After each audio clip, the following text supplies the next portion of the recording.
Saludos, aquí estamos como todos los días en su Kikosis.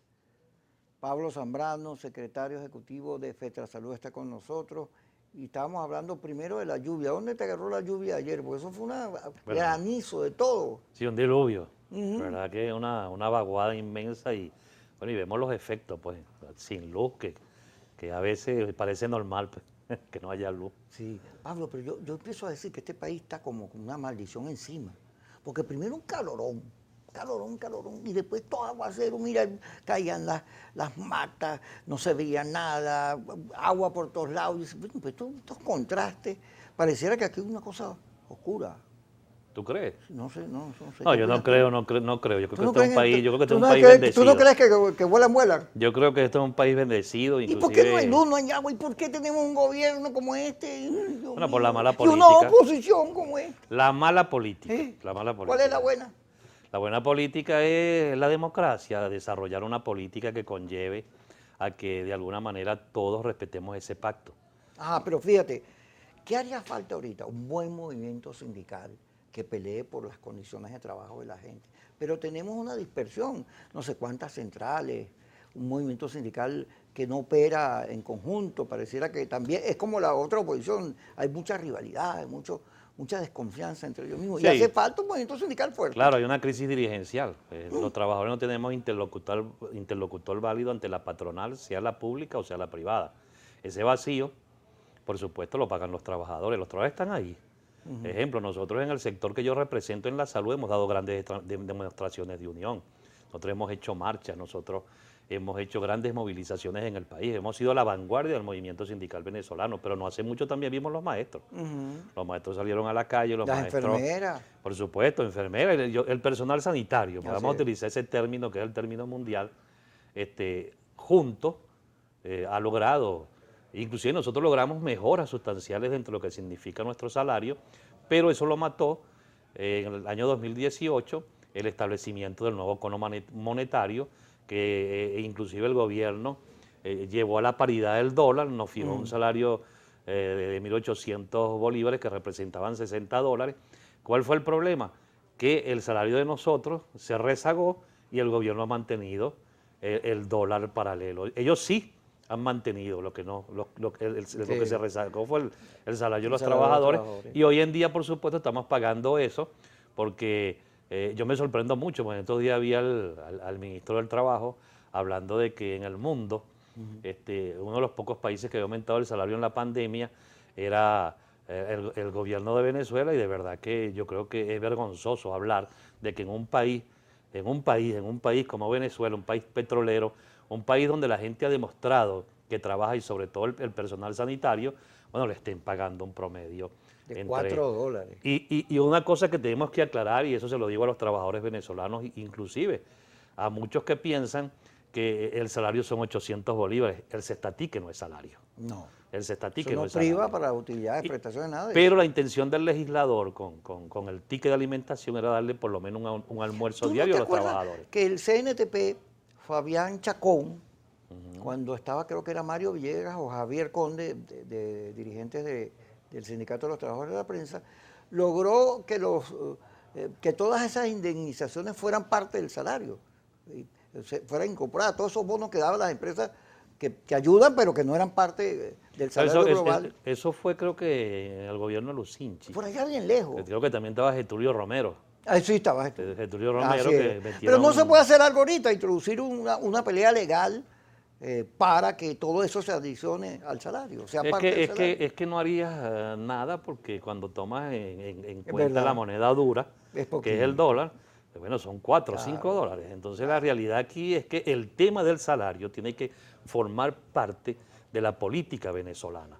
Esa es una gran debilidad que tiene el gobierno, porque Maduro pero el dice, gobierno no quiere dolarizar los salarios como le dice. bueno, Toda pero la si economía dolariza la se economía, dolarización. bueno, y la promueven, No, y y la felices. promueven, ¿Tú te pero... acuerdas cuando Aristóbulo dijo, si dolarizamos, si abrimos el control de cambio, nos tumban?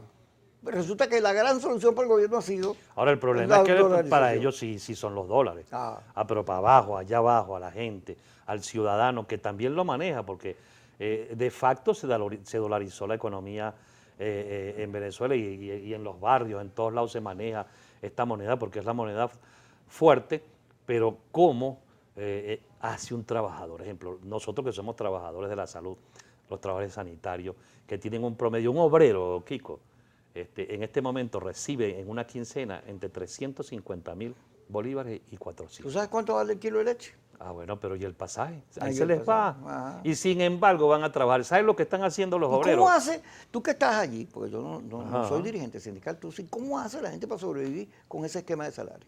Bueno, la gente, aparte de la función que realiza, hay gente que vende hielo en los barrios, Se venden las cualquier inventan. cosa, así se las inventan. Pero yo he visto, yo mismo, no es que me lo contaron, yo vivo en Caricuao y en la Rodríguez Merlo Espinal me conseguí una pareja de compañeros y estaban cambiando de la bolsa un arroz y una Sí, pasta y caraota por venden de la bolsa. Sí, efectivo es verdad, yo he visto para ir eso. a trabajar, Ujú. para ir a trabajar. Entonces, ¿y dónde queda la sensibilidad? Ejemplo, en este caso del gobernante, que dice que es revolucionario y se ve tanta diferencia entre su vida y la del que está allá abajo. Esas son cosas que tenemos que discutirlas. Eso tiene que discutirse descarnadamente en el país, porque no puede ser que en Venezuela ni siquiera el gobernante o los gobernantes le puedan pagar lo que establece, en este caso, el Banco Mundial, que es como mínimo $1.95 diarios a cada trabajador. Eso hay que discutirlo. Así es, yo estoy de acuerdo contigo en eso. Tenemos que volver la vista a los problemas de la gente y salirnos del esquema de que lo político nada más es lo que importa. No, la gente La gente importa. quiere soluciones. Sí. Ahora hubo un documento de Fede Cámaras con 6 centrales de trabajadores pidiendo, preocupándose por la gente, volcarse a solventar los problemas, porque después de la pospandemia, bueno, ahí dice con industria, 400 empresas del sector entrarían en finiquito, porque estos meses sin producir nada son mortales para la industria, para el comercio y para los trabajadores también. Sí, el documento, la intención muy buena. Ahora, eso debería llegar abajo y no llega. Tú le preguntas a Es cualquier puro arriba, trabajador, sí, pura arriba, declarativo. y ese es el grave problema que hay, la crisis dirigencial que existe, digamos, en el sector de trabajadores. Pero, Hay un gran ajá, vacío. pero en el sector de trabajadores, porque el liderazgo sindical, perdón, el liderazgo de Fede Cámara es uno de los más sólidos del país, Porque se ha renovado, porque se ha renovado es y verdad. resulta ser que en las centrales nuestras, inclusive sindicatos, se apoderan de las instituciones, pues son instituciones de los trabajadores. Ejemplo, yo soy CTVista. La CTV tiene que estar al servicio de la clase obrera, al servicio de los trabajadores. La dirigencia también tiene que cambiar su idiosincrasia de que después que yo llego, ejemplo, yo soy secretario ejecutivo de FETRASALUD, entonces yo me voy a convertir en un ejecutivo y voy a ver desde aquí arriba Y si te a los olvidas de la trabajadores, gente. entonces no voy más a mi centro de trabajo. No, eso no puede ser. Una pregunta, en muchos lugares del mundo, vamos a ir al corte, pero te la dejo allí para que quede como ¿qué dirá Pablo Zambrano? En todos los países del mundo, a los trabajadores de la salud, la gente los aplaude cuando salen de los trabajos. Son unos héroes. En Venezuela, ¿qué tipo de comportamiento se recibe? Porque inclusive Guaidó prometió unos $100 que no se le han visto por ahí el queso de la tostada. Pero vamos a hablar de eso cuando regresemos aquí en su programa Kikosis por Globovisión.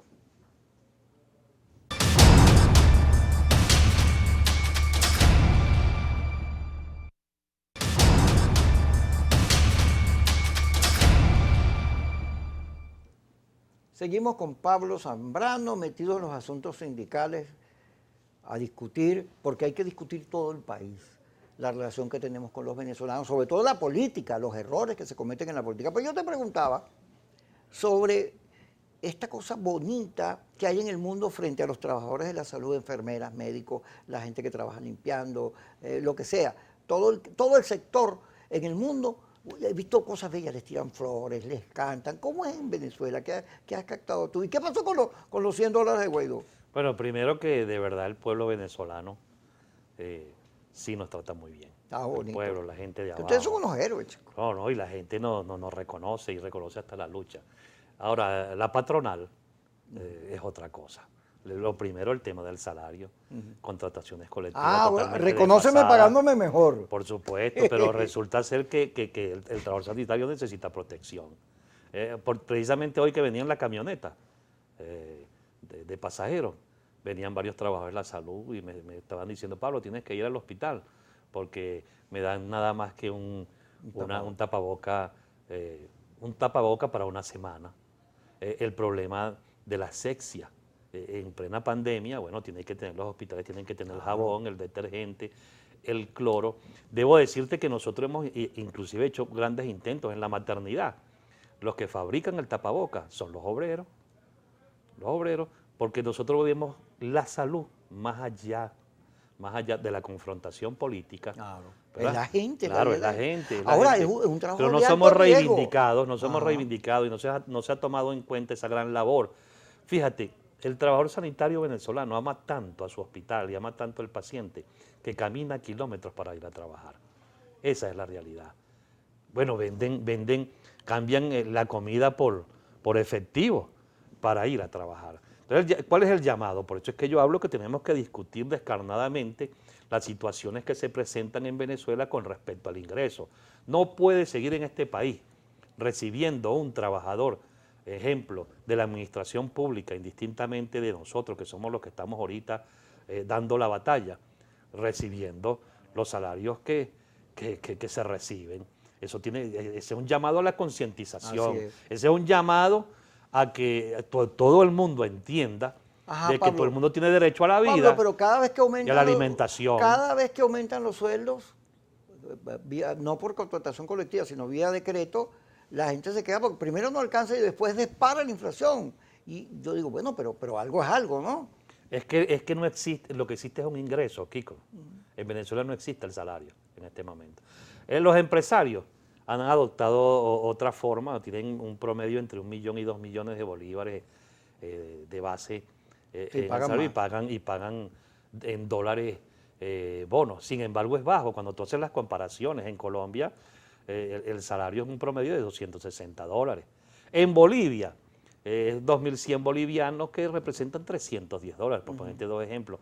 En Haití, el salario de los trabajadores es un promedio de $69. Ajá, pero a ver, fíjate, habrá que discutir el tema salarial, que es importante, fundamental para la sobrevivencia del venezolano, pero el tema económico en su globalidad, porque el país perdió su ingreso petrolero. Ya el petróleo no es lo que sustentó durante mucho tiempo la vida de los venezolanos. Ahora eso no vale nada. Ahorita algún día se recuperará, pero por lo pronto, ¿dónde podemos conseguir dinero? Ese debería ser el tema. Bueno, ¿cómo hacemos para que las empresas florezcan, para que haya seguridad jurídica, para que haya contratación colectiva, para que haya incentivos para producir? Que no hay. Pero tú no me puedes zumbar la crisis a mí como trabajador. No, jamás. ¿Dónde están las medidas de austeridad que ha tomado en este caso el gobierno? Deberíamos comenzar por ahí. Vamos a comenzar a darle ejemplo. Cualquier ministerio tiene 5 viceministros, yo no sé cuántos directores, todos tienen guardaespaldas. No, y unas camionetotas. Todos tienen camionetotas. Bueno, imagínate tú, vamos a empezar con las medidas de austeridad para demostrarle al pueblo que yo también tengo sacrificio. ¿Cómo vive un ministro con los salarios que tiene? Porque los de ellos también son bajos. Son bajitos. Las diferencias se ven las costuras. Entonces, este pueblo necesita soluciones. Yo me baso en eso. Le diste el la clave. Salario, claro, necesita soluciones, necesita mucha democracia. Este pueblo necesita mucha democracia. Ya no vamos a meter en el tema político porque ya tiraste un strike, pero la economía, en términos de preocupación, está como no sé cuánto tirado por allá. O sea, no hay un debate sobre lo que viene después de la pospandemia, después de la poscuarentena. No hay un debate. Bueno, ¿y cómo vamos a hacer? Fíjate que yo entrevisté al presidente de Fede Industria y me decía, Anseli, me decía aquí, bueno, es que si el gobierno nos llama y nos da la plata y no sé qué cosa, resulta que no hay luz, no hay agua. Entonces, ¿cómo pones a producir empresas de alta productividad si no, las máquinas no dan? Sidor está parada. Sidor, que es una empresa para el desarrollo, el aluminio es fundamental hoy en el mundo para construir celulares y todo eso, y mira, y tuvieron que apagarla porque no hubo previsiones sobre el tema eléctrico. Entonces, tus tienes son muy complejas y el salario es fundamental.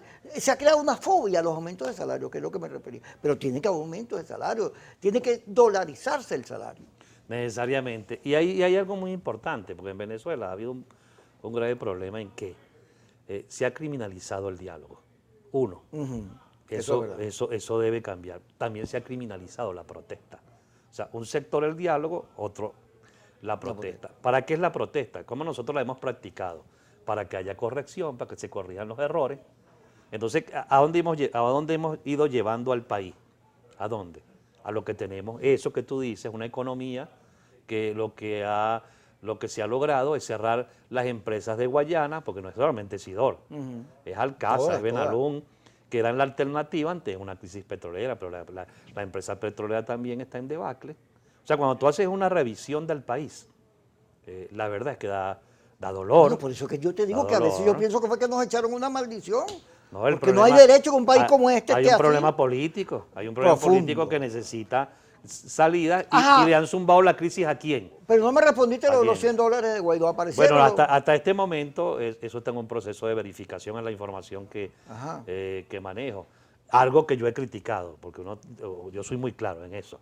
Ese es un programa dirigido a un promedio entre 45.000 y un poco más de 60.000 trabajadores, y nosotros en el sector sanitario pasamos los 500.000 trabajadores. Entonces tú no puedes contentar al 1% para que el 99 quede bravo. Inclusive yo voy más allá, mira, nosotros necesitamos ayuda humanitaria al sector sanitario. Nosotros los trabajadores la necesitamos. Claro que sí. ¿Cómo nosotros vamos a brindarle salud a un pueblo si no tienes acceso a la alimentación, no tienes acceso al pasaje? La persecución se ha convertido en una institución. Bueno, eso que inventaron de instigación al odio. Sí. Oye, y entonces cuando yo veo estas cosas en estos tiempos, uno que viene de esa lucha en la Cuarta República, entonces hubo razones en aquellos tiempos para bombardear a los guerrilleros que estaban en Cantaura. Eso, ¿cómo lo justificamos? El mismo argumento, fíjate. Claro. De antes y después. ¿Qué era lo que hacíamos en el pasado? Luchar contra la injusticia, Sí, claro, porque yo no caigo en esa de que por ahí de que en la Cuarta República la cosa era bien bonita, si no hubiera ganado Chávez. Así es. Bueno, y entonces ahora aquellas cosas que pasaron, aquellas cosas que sucedieron, bueno, ¿por qué suceden ahora?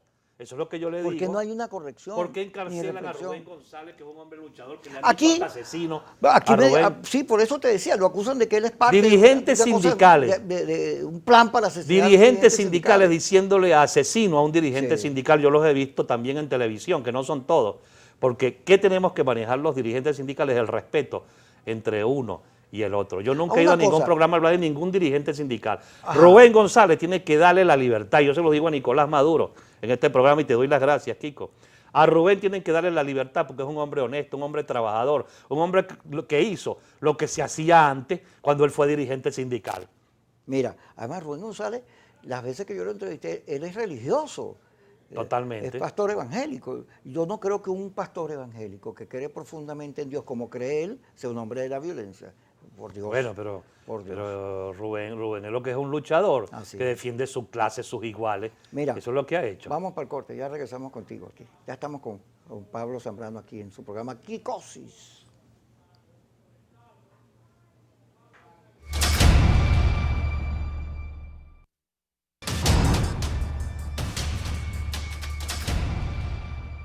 Pablo Zambrano con nosotros. ¿Estás emocionado, Pablo? Porque la solidaridad, fíjate en el caso de Vladimir sale de pantalla y en los chats, yo me meto y mucha gente, no, que va a ser ahora miembro del TCJ. Eso es una mentira, pero la inventan los laboratorios, bueno, para fregar, porque aquí fregan a todo el mundo, es una batalla campal. Entonces se ha perdido mucho de la solidaridad que tiene que tener el venezolano frente a una crisis tan difícil, tan compleja, que necesita que todos nos ayudemos y al final de cuentas que el gobierno entienda que los venezolanos, los que están viviendo mal, los que ellos decían eran los protagonistas, los pobres, necesitan, oye, de una urgente revisión de las políticas económicas y de todo tipo, porque también ese mensaje que hay cuando tú tienes a Rubén González preso, de insensibilidad, de acusaciones que uno dice, caramba, no se corresponde con lo que es él. Habría que ver, pero no se corresponde, yo dudo de eso. Entonces hay como una cosa muy dura en la guerra política que ha producido insensibilidad. Entonces todo el mundo es traidor, todo el mundo es cobarde, todo el mundo... hay una descalificación en vez de haber confianza, solidaridad, tratarse a la gente como aliados, buscar que el país salga adelante. Esa crisis que hay en el movimiento sindical que tú señalas en el liderazgo, la CTV debería discutir cómo me reencuentro con la estructura sindical poderosa que había y vuelvo a tener luchas que sirvan para que la gente viva mejor. Hace falta una organización sindical dura. Pero el liderazgo político está todo entrampado. Ahí está que si no voy, que si voy, que si llamando a que otros países vengan a resolvernos nuestro problema. Cuando es verdad que aquí están los cubanos, chinos, rusos, pero no queremos que ninguno de ellos se meta, cómo no, que sean solidarios amigos, pero que no se metan en las decisiones nuestras. Hay una crisis de liderazgo completo, no solo del sector sindical. Sí, hay un vacío, hay una crisis, pero hay un pueblo. Hay un pueblo. Hay un pueblo que necesita atención y necesita que los que de alguna manera dirigen la política en el país tengan grandes reflexiones, todos, para buscar una salida a una crisis. Las crisis tienen que generar soluciones. Tú hablas de soluciones, pero hay gente que dice necesidad. que si no se va Maduro, no, aquí no vale la pena ninguna solución porque que se vaya primero. Bueno, pero hay que luchar. Ajá. ¿Cómo se lucha? Pues con movilidad, con movilidad. Cuando hablamos, ejemplo, de democracia, elecciones, yo soy partidario de elecciones, yo soy demócrata. ¿Cómo logramos la movilización de la gente?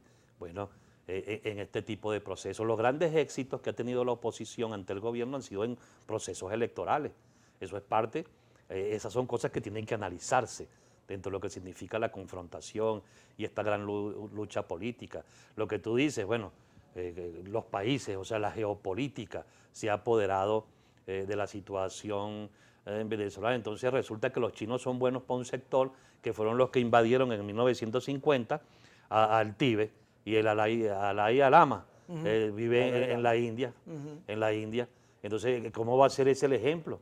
Bueno, los cubanos, por favor, un pueblo oprimido, eso es una realidad. Y los rusos, bueno, yo me recuerdo que invadieron a Checoslovaquia. Y igualmente nos pasa con los yanquis, ¿verdad? Entonces, de esas cosas, ¿cómo salimos? ¿Ah? Cuando precisamente el que lleva la rienda, el papá, no quiere entenderlo. Porque ese es el grave problema que también tenemos. Quien lleva las riendas del país, ¿quién es? ¿Quién lleva las riendas? En este momento se demostró que el control del país lo tiene el gobierno. Yo eso lo dejo clarito y lo dejo muy claro. Pues te van a acusar. Ay, no estás No, reconociendo a Guaidó. yo tengo piel de cachicamo y carapacho de morrocoy. Así de sencillo. Así de sencillo. O sea, duro. Pero resulta, claro, hermano, eso es una realidad, porque yo la vivo ahí en el sector. Pero hay que decir las cosas. Mira, ¿qué le conviene a un gobierno? Quien le diga las verdades, quien le diga las realidades. Para corregir. Para que corrija, pero tiene que haber reflexiones. Ejemplo, ¿cómo en este país todo se ha ido abajo? ¿Y por qué se ha ido abajo? A un país que cuando llegó... Que tuvo unos ingresos petroleros por supuesto, tan grandes, ¿no? Y un nivel de vida, se había logrado un nivel de vida que por lo menos la gente tenía acceso a la alimentación, pero eso de que la gente come en la calle de la basura, eso es totalmente real. Y hay gente que lo niega. Entonces tenemos que acabar. Si tú no reconoces tus errores, no vas a solucionar nunca nada. La gente quiere elegir, la gente quiere votar, pero quiere elegir, no que se le cambien resultados, y esa es una batalla que en Venezuela hay que dar. Bueno, Lech Walesa, ¿cómo hizo? Pues sabía que iba a perder, pero iba hasta que ganó. Hasta que lo hizo, y eso es parte de la lucha que tenemos que dar. Cada vez que nosotros tenemos una fuerza electoral, alcaldes, gobernadores, vamos y los apostamos en vete ya. Y nosotros somos civiles, nosotros no somos militares, nosotros no vamos a sacar a Maduro porque ni chinas tenemos. Además, los civiles no pelean así, pelean con votos. No, y si tú eres demócrata, ¿hacia dónde vas? ¿Cuál es tu camino? Yo me quedo sorprendido porque veo amigos míos que en este momento están criminalizando el voto. Sí. Amigos de toda la vida. Es verdad. Bueno, eso no puede ser. Entonces hay propuestas hay una ultraderecha. Bueno, ahora hay unos seguidores de Trump aquí. Izquierda. Sí, entonces tenemos que si la libre. izquierda, la derecha, el comunismo, los escuálidos, pero resulta ser que ese pueblo que está allá abajo es el que necesita soluciones. Ese pueblo necesita atención. Tú sabes que te voy a hacer este comentario. Yo me sorprendo mucho cuando veo las bases del PSUV, que si los compañeros que son jefes de los CLA, que el jefe de calle, trabajan mucho. Llevan los granos, porque lo que llevan es puro grano, pues no llevan proteína, inclusive visitan las casas, llevan los granos. Leche, ni aceite, pero ¿sabes qué? Se les nota la necesidad. Se les nota la necesidad, se les nota a esos compañeros que están trabajando de alguna forma, que necesitan mucho. Pero tú le dices, fíjate, tú le dices compañero. No, es que yo no soy enemigo de ninguno. Ah, No soy enemigo de ninguno. es una clave. Por supuesto, yo soy adversario y he adversado durante muchos años a este gobierno. Inclusive el presidente Chávez, a quien respeté mucho, ¿verdad? Pero yo, ¿por qué no voy a decir que nos están violando derechos? Aquí se viola la Constitución todos los días. Aquí todo se convirtió en una marramucia política. ¿Ah? Y cómo un país va a vivir de la marramucia política. Este Así país no es. necesita seriedad. Seriedad. Eso hay que construirlo. Es una gran necesidad para poder salir de esta crisis. Y como te digo, Pero fíjate, cuando uno dice el país necesita seriedad, respeto, que el gobierno reconozca a la oposición y que la oposición reconozca al gobierno, eso no significa que cada cual va a cambiar de posición. Yo no creo en ti por tus políticas y tu cosa, pero creo que tienes derecho a pensar como piensas. Y así igual con la oposición. Pero aquí aquí nadie se reconoce. Fíjate que la oposición no reconoce al gobierno y el gobierno no reconoce a la oposición porque le dice que son terroristas y esto le dice que son narcotraficantes. Pero cuando la oposición, que es la que debería ser la alternativa, va a discutir, todo el que no piensa que hay que salir a la fuerza, a la invasión, plomo parejo, cosas de esas, todo el que piensa así, si tú no piensas así, eres un colaboracionista, traidor, ni siquiera se respeta. Y tú sabes que con esto que ocurrió en los Estados Unidos, yo llegaba a pensar que eso es una manera de ser racista, pero racista de las ideas, racista ideológico, porque al final de cuentas no toleras, no eres demócrata. bueno, son sectores, son sectores. Yo creo que en ambos lados hay gente, no todo el mundo es malo. Es verdad, Entonces, hay es verdad. sectores Pero que hay que tienen su corregir. pensamiento. Pero qué bonito Por cuando tú le dices supuesto. compañeros a los del PSUV, fíjate, Yo no suena tengo ningún venezolano, problema, suena venezolano. inclusive yo en salud, en mi sector, yo converso con los dirigentes sindicales que hacen vida en el PSUV, inclusive hasta algunos me piden consejos, pues, y yo por supuesto Yo pensé que te veía en plata. no, vale, que yo los ayudo lo más que yo puedo, pues, porque siempre he sido crítico y siempre le digo a la gente que a ti nadie te puede encarcelar y eso tiene que acabarse en este país por defender tus derechos, Así ¿vale? es. Cuando yo digo aquí en este programa que el gobierno no le está cumpliendo a los trabajadores porque le paga una miseria de ingresos, pues no le puedo decir salario, esa es una verdad más grande que el sol. Así ¿Y es. quién va a decir que eso es mentira indistintamente de lo que piense? Y eso no lo vamos a corregir. Aquí se le va a seguir pagando a la gente lo que le da la gana, en este caso, y lo voy a decir al presidente Maduro. No puede ser. Aquí hay inflación. Si tú no llevas el salario, las grandes crisis, pues la de Argentina, cuando hubo ese problema de la hiperinflación, bueno, también aumentaban de acuerdo. Y entonces se resistió, pero este pueblo ya no resiste esta situación que se vive. Pablo, vamos a ir al corte y ya regresamos contigo. Chicos.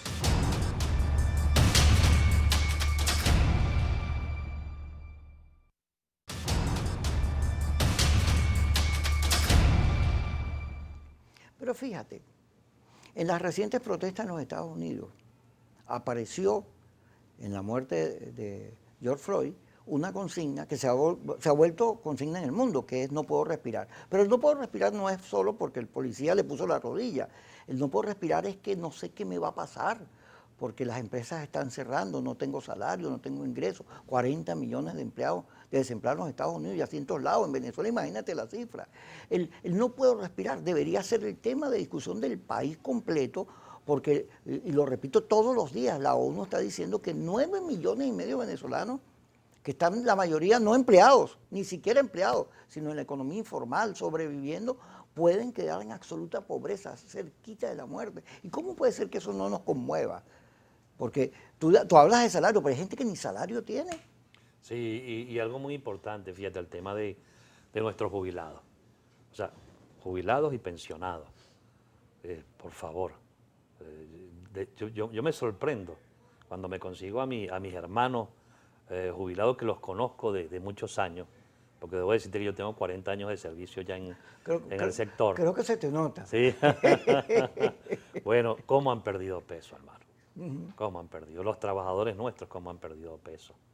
En este momento, los trabajadores informales, que también uno los conoce, pasando necesidades por el desempleo. No pueden salir a la calle. Esa consigna está muy bonita, ¿verdad? No puedo respirar. Eso inclusive va más allá de ese problema que sucedió en los Estados Unidos. Y eso lo voy a relacionar, pues, en los años 60, cuando aquellos tiempos que hubo la época de Malcolm X, Sí, Martin Luther Martin King, Luther King. que tú sabes que se abolió, digamos, el esclavismo, pero sí, de alguna manera continuó. Simplemente los negros podían vivir en su O sea, casa, una ley de derechos pero civiles, iban, pero había una actitud racista. donde trabajaban le tenían que decirles amo Eh, y trabajaban muchas horas al día. ¿Y sabe cuánto era el ingreso en esos tiempos de esos trabajadores de color? Entre 0,30 y 0,80 dólares la hora. Si vamos a agarrar los 0,30, Aquí serían ricos. bueno, pero 0,30 serían 3 dólares diarios trabajando 10 horas. Y nosotros aquí No ganamos ganamos un eso. poquito más.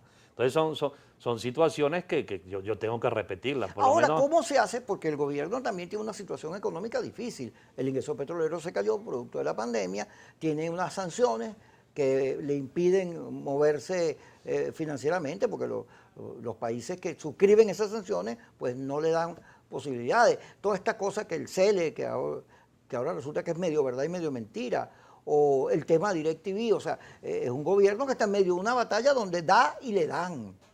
Bueno, tiene que buscar soluciones, tiene el deber de hacerlo, no Pero puede está más sacrificar, preocupado de mantenerse en el bueno, poder. no puede sacrificar al pueblo. Ahí donde está la Ajá. grandeza del hombre, donde está la grandeza del dirigente, en buscar soluciones, porque yo tengo un pueblo entero que está sufriendo. Y eso es la pura verdad. Entonces, necesariamente ante esta situación, la crisis va a generar soluciones, pero ¿quién debe dar el ejemplo? El papá. Más nada. Y eso lo digo con mucha responsabilidad. ¿Qué necesitamos? Bueno, apertura. Bueno, Ahora, vamos a relacionarlo con el mundo sindical. Lo mismo que ajá, pasa en la CTV, igualito, pasa en todos lados. igualito. Entonces resulta ser que yo me agarro la institución y me apodero de la institución y resulta que hay un poco de trabajadores que necesitan un interlocutor válido ante la patronal, sea cual sea, y eso no se puede dar, no se puede aglutinar esa gran fuerza porque hay resistencia de quienes quieren A perder simplemente, la posición. Oye, claro, pero Elías, que está dirigiendo la Z, él es muy amplio, yo lo conozco.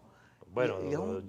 ahí se han hecho muchos intentos por buscar una salida en la CTV y precisamente la trabació Elías. Sí, Sí, ay. por eso le doy la oportunidad que lo traigas aquí. Sí, ya, vamos a traerlo. Además Que de que, paso, no tengo nada en lo personal en contra del compañero, pero en la realidad, claro, las bases de la pero CTV están tú lo reaccionando. señalas. Hay una cosa en la política que la gente prefiere, para mantenerse en sus puestos de comando, de dirigencia, prefiere ignorar los debates o corregir los errores, prefiere pelear, ignorar al otro que reflexionar. Y eso es un problema de este tipo de liderazgo que hay en el país. Como es una guerra, una cosa, un enfrentamiento, la confrontación, tú cuando dices, si yo digo me equivoqué, me van a matar los demás, me van a comer vivo. Bueno, pero es la amplitud, es precisamente darle fuerza a la institución sindical. Bueno, y fíjate, si tuviésemos un movimiento sindical poderoso, ¿estaría Rubén González preso? No. No estuviese, Rubén.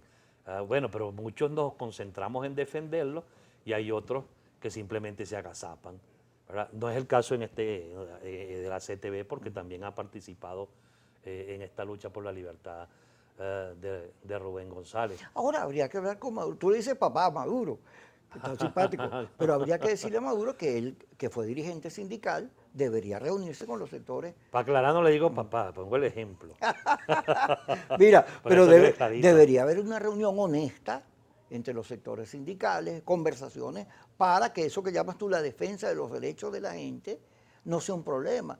No sea visto como que me quieren tumbar, sino que la gente tiene derecho a pelear porque lo dice la Constitución. Claro, y eso no hay ningún problema. Yo cuando me consigo los compañeros que son líderes sindicales del PSUV, inclusive los critico, pero los critico de buena forma, porque yo creo que el movimiento sindical es de los trabajadores y un dirigente sindical honesto, bueno, tiene que defender al trabajador.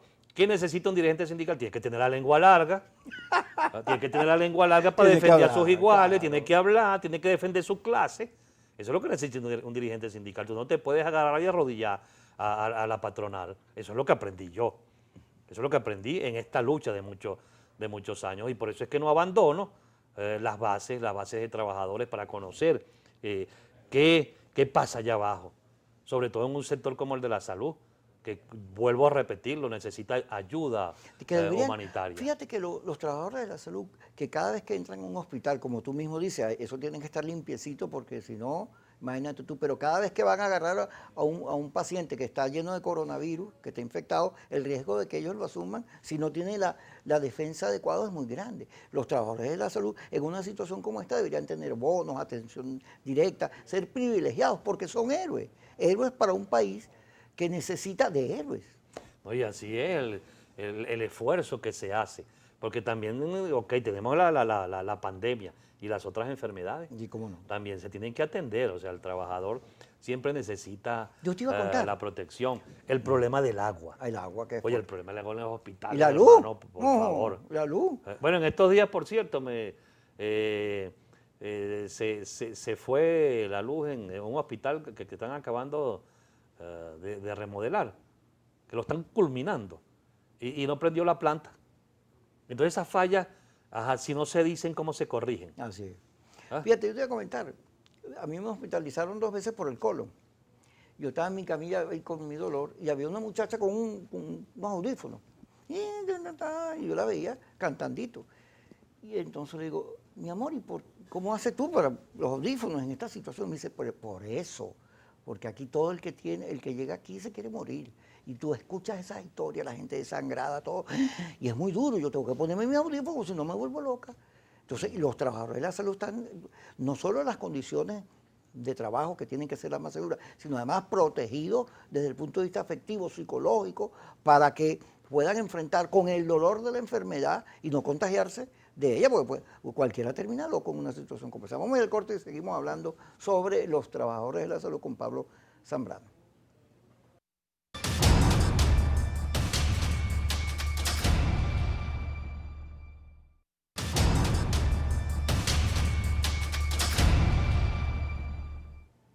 Ajá, hablaba de esto, de la condición del trabajador de la salud, que por un lado se arriesga su vida, pero luego tiene alrededor, problemas difíciles, porque la gente que va a los hospitales no está sana, tiene dolores, muchos se mueren, entonces tiene que enfrentar todo eso. ¿Y cómo se protege un trabajador de la salud de todas esas cosas que atentan contra su trabajo, pero que tiene que enfrentar? Bueno, lo primero tiene que tener un buen salario, un buen ingreso, Tú necesariamente. estás claro, pues, No, págame clarito, bien. y eso lo voy a repetir toda la vida y lo voy a decir en todos lados. O sea, ¿Cuánto ¿cómo debería ganar un trabajador de la salud? mínimo Ujú. en este momento? Dependiendo, por supuesto, de la escala, pero en Venezuela, viendo la economía que tenemos, debería de ganar entre 500 y 600 dólares, más o menos, En comparando, promedio. sí, promedio. Inclusive la Constitución lo dice, la Constitución es clarita, en el artículo 91, tienes que ganar lo suficiente, porque es que tú tienes que mantener tu familia. Ahora habría que salir entonces de la confrontación, de la inestabilidad, del conflicto que vive el país, porque para pagar esos salarios deberíamos tener una economía productiva que genere los suficientes ingresos para repartirlos, no esta situación que tenemos en el cual todos los días vivimos peor. Sí, pero tú no puedes agarrar, si eres gobernante, a sabiendas de que estás pagando entre 2 y 4 dólares, señalar que eso es suficiente. No, Y eso eso no es lo que se estamos puede. viendo Eso en tapar el algunos sol con un autores, dedo. por supuesto. Entonces esas realidades, ¿a quién molestan? Pero A tú los conoces a trabajadores. Maduro. Sí, cómo no, yo lo conocí en la dirigencia sindical con Alfredo Ramos, que también lo conoce. Inclusive teníamos ahí en el metro una vez fuimos a elecciones y lo que era el nuevo sindicalismo, se le ganaron las elecciones a ese sector. Bueno, también le hemos ganado otras elecciones, las de Ferrominera con Rubén González. Muchas pues se le han ganado y eso es parte del juego, digamos, democrático. ¿Cómo está Por eso es que es bueno, y Ajá, por eso es que yo hablo con la autoridad que hablo, porque en el pasado, ¿cuál fue la lucha? ¿Vale? Por la justicia, por los derechos de por la los gente? derechos. Ajá, pero una cosa, fíjate, tú que estás más cerca de la realidad de los trabajadores que cualquier otro, porque no eres un burócrata acartonado, sino que te gusta meterte a estar a la gente. El desempleo, ¿cómo has sentido en todo esto que va de coronavirus la pérdida de los ingresos porque pierdes el trabajo? Bueno, inmensa, sobre todo en los sectores privados, la pequeña, mediana empresa, todo el que cierre provoca desempleo, muy delicada la situación con esta pandemia. Por eso es que esto debe llamar a grandes reflexiones. Esto que sucedió en Venezuela, ¿verdad? O sea, la situación se complica. Y por eso es que hablo de los ejemplos. ¿Dónde están las medidas de austeridad? ¿Dónde están las medidas? O sea, ¿cómo yo te demuestro a ti que yo también me estoy sacrificando? O sea, no puede zumbársele al pueblo venezolano la situación que se vive y la crisis que se vive en el país. Necesariamente hay que abrirse hacia la democracia. Hay que lograr que en Venezuela haya procesos electorales donde la gente sienta confianza. Ahora fíjate, leí ayer un documento, porque los amigos de la mesa de diálogo se pusieron bravos conmigo. Me llamaban, mira, ¿qué cosa? Porque yo dije, oye, la manera en que hicieron, porque todo el mundo sabía que el TCJ iba a terminar eligiendo el CNE. Vamos a estar claros. La comisión de la Asamblea duró 7 meses y hoy se iban a reunir, pero porque pasó todo esto. O sea, le metieron como baja velocidad al asunto porque al final de cuentas hay sectores que no quieren elecciones, clarito. Hay un debate sobre si vamos o no. Entonces se ponían bravos conmigo y yo le decía, no, es que yo voy a votar, yo creo en el voto, así como tú lo crees. Pero el problema es que la manera en que hicieron las cosas allí, aun cuando están pidiendo ya un cambio en la directiva, ya eso es bueno, están pidiendo las mejores condiciones, observación internacional, vigilancia para que el gobierno no exceda y utilice el Estado, el poder del Estado como ventaja, todo lo que también es bueno, y seguramente lo conceden. Pero el problema está en que está dividida la oposición en un poco de pedazos. Hay una gente que quiere votar, una gente que no. Hay gente que inclusive dice, yo soy demócrata, pero no voto en estas condiciones. Pero de alguna u otra manera termina debilitando el voto, porque la desconfianza es muy grande. ¿Cómo hacemos entonces para que la discusión sea no solo del país en términos de la economía, de los trabajadores, de la necesidad del salario, sino también de una cosa que es horrible, que es que en la política la cosa es una caimanera? No se preocupan por la gente, no buscan soluciones, que es tu discurso, sino que todo es una rivalidad. Aliados que se maltratan, que no se ponen de acuerdo para nada. Toda esta visión, digamos, de violencia que hay en muchos discursos que hablan de intervención. Entonces, es como si fuera la Torre de Babel, todo el mundo habla distinto, hay un ruido. Yo me imagino que la gente común, silvestre, que no está metida en política, no entiende lo que pasa, porque todo el mundo dice cosas distintas. Bueno, y si tú eres de oposición y de alguna manera dentro del campo democrático buscas el poder, porque no podemos hablarlo de otra forma, entonces, ¿cómo no buscas acercarte al sector de oposición? Pues esa es una crítica que le haría yo a los compañeros que están en esta mesa. O sea, tus acciones van a ir dirigidas a acercarte al adversario, a tu supuesto adversario. O sea, la única manera aquí de alguna manera de llegar al poder para provocar un cambio, porque no es que vas a llegar al poder para otra cosa, es precisamente de que los sectores opositores entiendan que tienen que unirse en las coincidencias. O sea, tiene que haber discusión, tiene que haber diálogo, pero mientras este tipo de cosas sucedan, por supuesto, no va a haber esa unión entre los sectores para, de alguna manera electoralmente, derrotar, en este caso, a los que en este momento tienen el poder. Esa es la realidad que hay. Entonces, ahí es donde viene la gran participación, o sea, la búsqueda, y es un llamado que inclusive yo hago, tenemos que darle paso a la democracia, tenemos que luchar porque en el país el voto se convierta en el elemento para lograr los grandes cambios. Eso ha sucedido, Pues claro, eso ha está sucedido. más claro que el agua. No, y es que eso es así, hermano. ¿Cómo logras la movilidad de la gente en este momento? ¿Cómo la enganchas en una política para lograr el cambio? Con un pensamiento Yo quiero que mi país cambie. Yo quiero que mi país cambie. El país que tenemos actualmente es en crisis, no es el que los venezolanos quieren. Ni se merece. Inclusive, gente que está en puestos, en este caso del gobierno, también sienten esa necesidad de cambio. Claro, porque todos somos venezolanos. Así Gracias, es, hermano. Pablo, me gustó mucho tu discurso, caramba, muy reflexivo. Sí, se ve que mucha agua ha corrido por el río. Gracias por estar con Kiko, por nosotros, Kiko, invitarme. sí.